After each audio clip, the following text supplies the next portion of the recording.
My name is Lauren Kirke, and the topic I chose for my public health informatics presentation is sexually transmitted diseases in Omaha, Nebraska.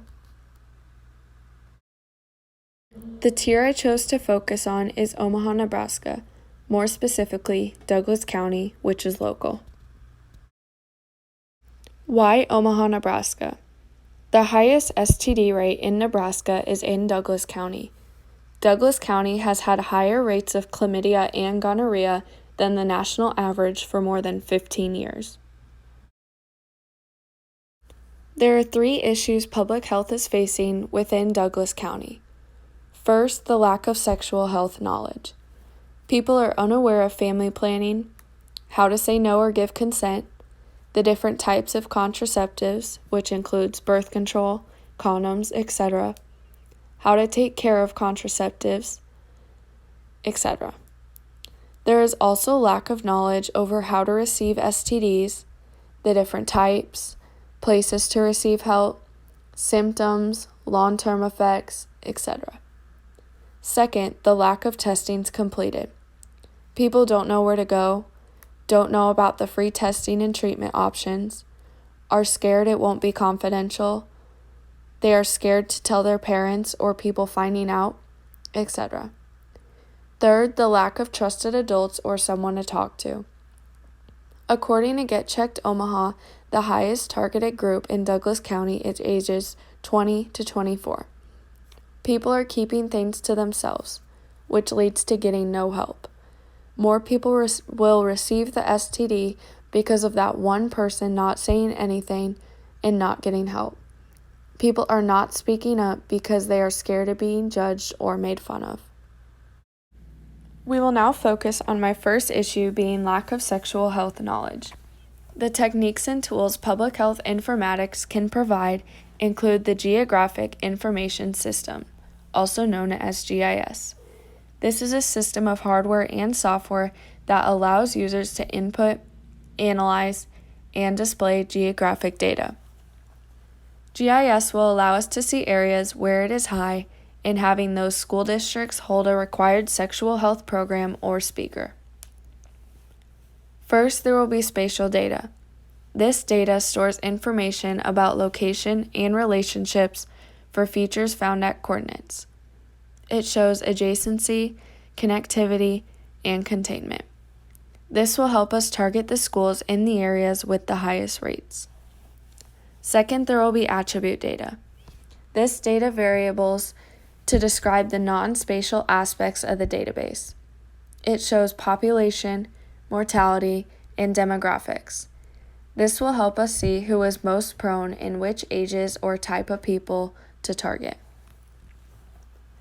Challenges and limitations when implementing the informatics solution include data timeliness, errors or typos, scale and precision, proximity and exposure, parents wanting to teach their own kids skipping and having no rule for a required makeup, and not taking the program or speaker seriously. We will now focus on my second issue being lack of testings completed. Techniques and tools public health informatics can provide include privacy and security. There are 2 main legal requirements. First, Health Insurance Portability and Accountability Act of 1996, also known as HIPAA. This act requires patient consent for the release of identifiable medical records, protected health information, with a few exceptions, use of public health informatics for treatment, payment, or healthcare operations. Second, Health Information Technology for Economic and Clinical Health Act, known as HITECH. This act says documents need to be available for patients up to 3 years, which will increase the resistance of entities covered under HIPAA to share with public health officials. All of these acts are put into place to reassure clients of their privacy and confidentiality. There are 6 responsibilities that an organization has that holds the confidentiality in public health data. First, relevance. This says that data collected about individuals should be necessary and relevant to the public health, and individuals are entitled to their privacy. Second, integrity. This says that once the data is collected, it must be protected and reasonable steps need to be taken to prevent loss, interception, or misuse of the data. Third, written purpose. This says that all databases must have a written purpose, and the usage of that information must be restricted by the purposes. Fourth, need to know access. This says that data should be treated as need to know both internally and externally. This means that there needs to be confidential agreements for staff, and access to confidential information should be terminated when an employee leaves the organization. Fifth, capacity for correction. This says that people should have the right to access the information collected and correct errors within the letter of the law, and a system of filing corrections needs to be in place and mark data as disputed. Last, consent. This says that all information must be collected with the consent of the individual. And community consent implies a legal basis that overrides the privacy interest of the individual, so consent must be informed. Challenges and limitations when implementing the informatics solution include people still believing it won't be kept anonymous, fear of information getting misplaced, the client knowing somebody inside the clinic, having to tell their other partners, or not wanting to put their address or phone number in case the clinic reaches out. Lastly, we will focus on my third issue being lack of trusted adult or someone to talk to. Techniques and tools public health informatics can provide to overcome this issue include mobile health, also known as mHealth. This allows communication with health professionals, reminder of appointments or taking medicine, monitoring surveillance in the community, seeing your data records, etc., all through an app.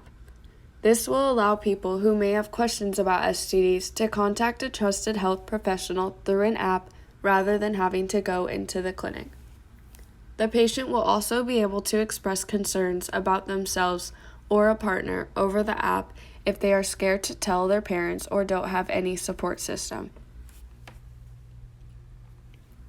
Challenges and limitations when implementing this informatics solution include no device, lack of access to app if they are young, fear of professional reaching out to their parent or telling someone, no access to seeing a doctor in general, so they are unable to have mHealth, or not wanting it to show up on records or history within mHealth. To close out my presentation, I have included an image that says, 1 in 2 sexually active young people will get an STD by the age of 25, and most will not know it at all. Get yourself tested today. Thanks for listening to my presentation. I hope you learned something and enjoyed. Thank you.